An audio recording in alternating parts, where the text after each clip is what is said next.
All right, SEO. You probably heard this before, but have you ever heard of technical SEO? Probably not. So in this video, we're going to cover best practices and the tools that we use to measure our technical SEO.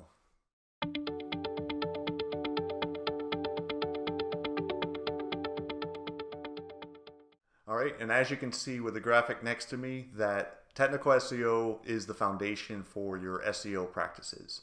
What is technical SEO? It's a lot of different things, but the three main things that we focus on is website load times, server configurations, and mobile first indexing. So the next part of the video is going to cover the tools that we use to measure our websites and some server configurations and what you can do moving forward. All right, the first tool that I recommend using is called Google Page Speed Insights. So I got the website loaded up here.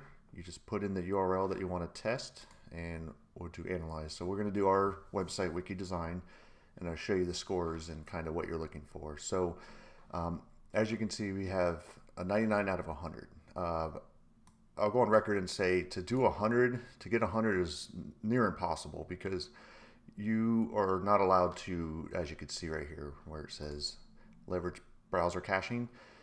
To get a perfect score, you have to keep basically everything local to your machine. So I have a Google Analytics code, so I got dinged a point just because of that. So don't worry about trying to get 100. Most people aren't capable of doing that if you have some sort of analytics tool. But yeah, the goal here is to get the green check marks. That's like the big key. So I'm not quite sure. I think it might be 75 or 80 to get the green marks, but I recommend trying to get into the 90s for both mobile and desktop. So yeah, if you go down here, you can see stuff that once you get these scores, you can go down and kind of see, go down the checklist and say, hey, I did this, this, this, and this, and that's why you have a good score. On desktop, I'll give you some tips, and usually you get dinged a few points if you don't optimize the images exactly the way Google wants. But for example, these are already optimized, but for some reason they wanted to be optimized even more. But like I said, worry about the green check mark and being in the high 80s or 90s and you're good. And that's about it for this tool, but I recommend starting with this tool and then moving on to the other tools after this. All right, and the next tool is called Chrome Lighthouse Audit. This is an overlooked tool that a lot of people don't even know exists. So if you have the latest version of Chrome, this is already built into the browser. So what it does is it allows you to run a local audit on your website without having to go to another URL or a third party. So what you do is you go to the website you want to run the test, right click, go to inspect. I usually pull this over, and up here where it says audits, click that, and we'll go down the list real quick. Usually what I do is mobile. I check these boxes. I check them all besides progressive web apps because there's not a progressive web app on here. You could do throttling, no throttling, so I usually do no throttling. So this won't take too long, but yeah, once you click this, it's going to run. You can see it's running the audit in real time, and once it finishes, it's going to kick out the scores for performance, accessibility, best practices, and SEO. So as you can see, we have 100, 92, 93, 100. So similar to the other Page Insights tool, you want to make sure you're in the green and at least in the high 80s or 90s. So let's see. So yeah, when you scroll down, you can see if there's any extra things that you can do to get even a better score. But some of these, like this, for example, they want you to change the cache lifetime. So they want you to change it so it stays cached longer in the browser. It's not really necessary, but yeah, you want to make sure your performance is at 100 if you can. SEO at 100. Accessibility is kind of hard to get 100, but you can get there if you kind of go down with what they're saying. So for example, they're not liking the contrast between the text and the background. So you can play with that if you need to be more, if you want to get a higher accessibility score. yeah, best practices. This is a really good tool. I'll say right out of the gate, most web hosts, if you don't have HTTP2 active, I just activated this on our server, you're going to get dinged some points here. So this is a really important one, and I'll go over this later in the video what this means. Yeah, so that's the scores you want. You can always look at, the speed index and all this. These are good scores to kind of go by. But that covers this tool. And like I said, this is all. If you have Chrome, the latest version of Chrome, it will run the test and do it all locally, so you don't have to worry about going to another website or anything.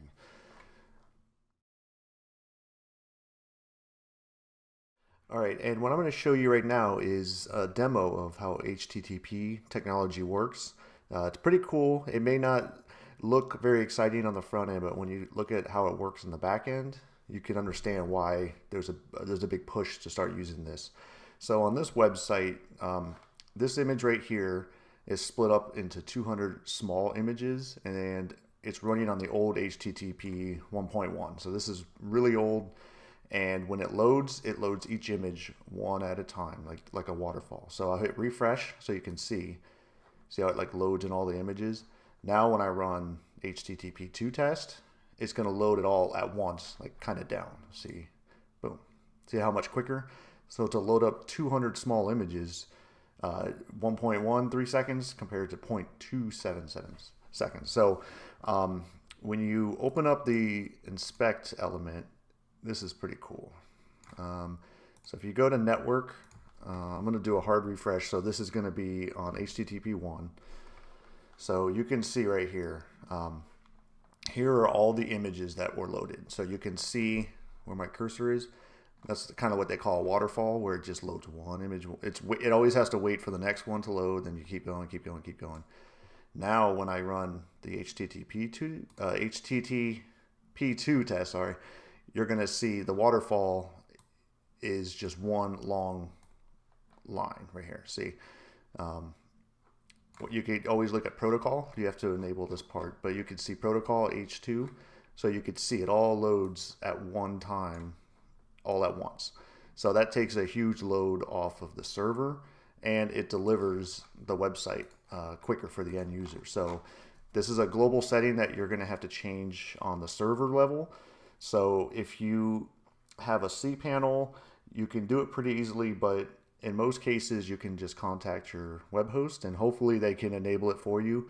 I would recommend, if your web host doesn't have this enabled, or if you don't have the ability to upgrade, I would recommend leaving that host, because this is a tool that isn't going anywhere. It's just going to keep getting better and better over time. So if you're stuck at 1.1, your websites aren't going to load as fast. It's as simple as that. So yeah, I would recommend reaching out to your hosting company and trying to get this enabled.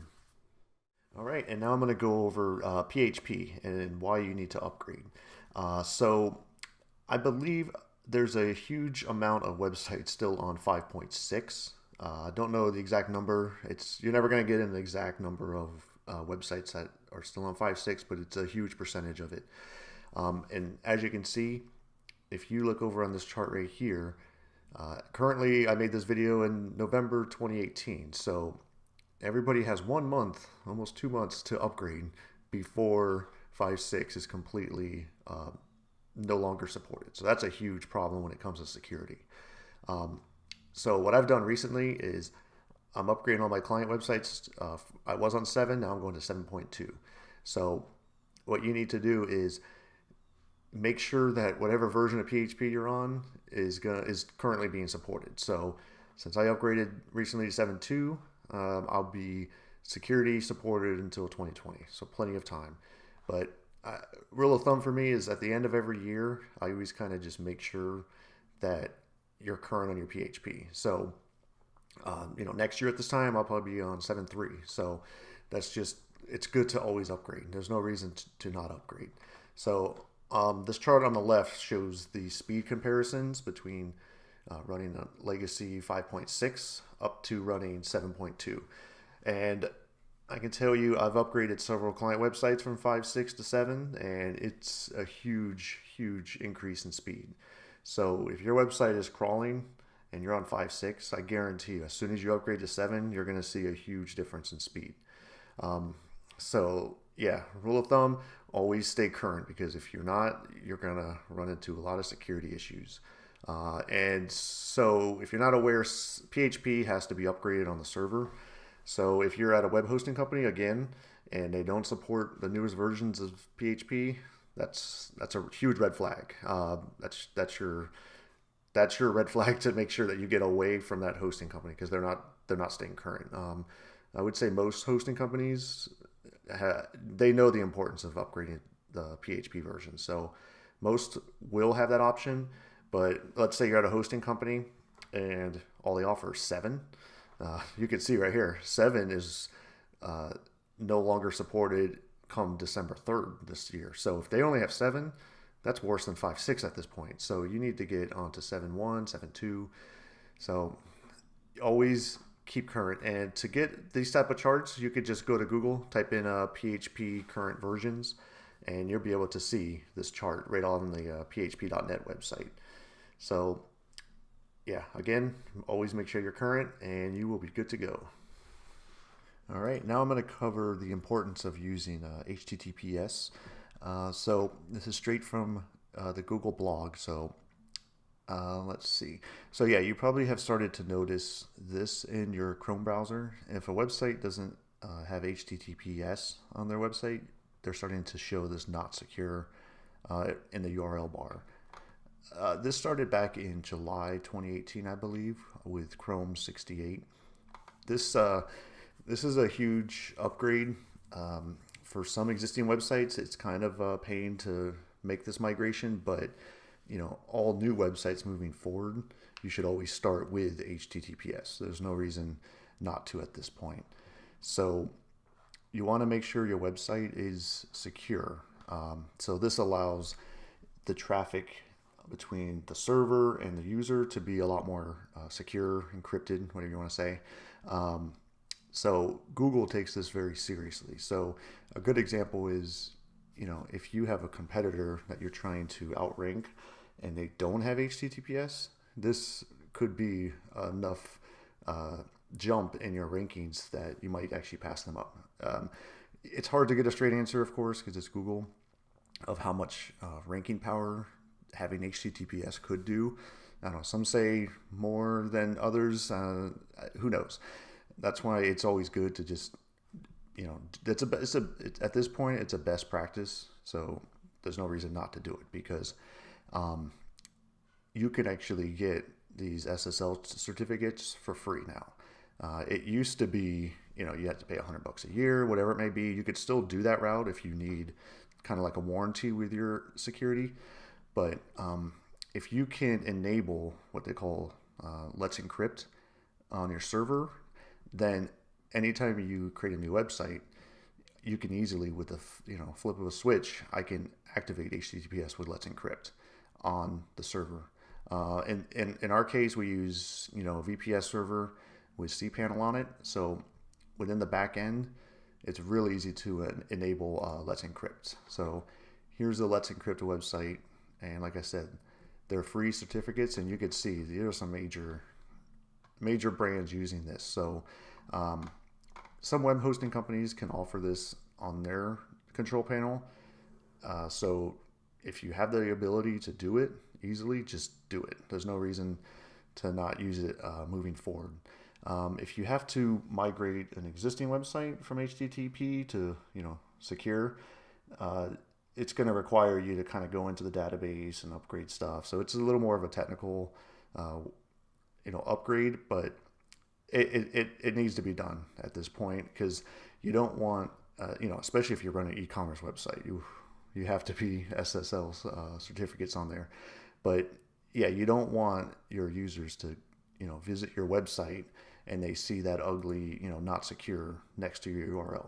So Google has made this push pretty aggressively, but I think it's a really important thing moving forward, because security, a lot of web developers need to focus on security these days.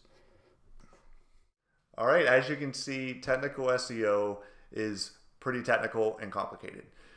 We believe with a solid foundation that this is going to help your overall SEO strategies. Thanks for watching, and make sure you reach out to us at wikidesign.com.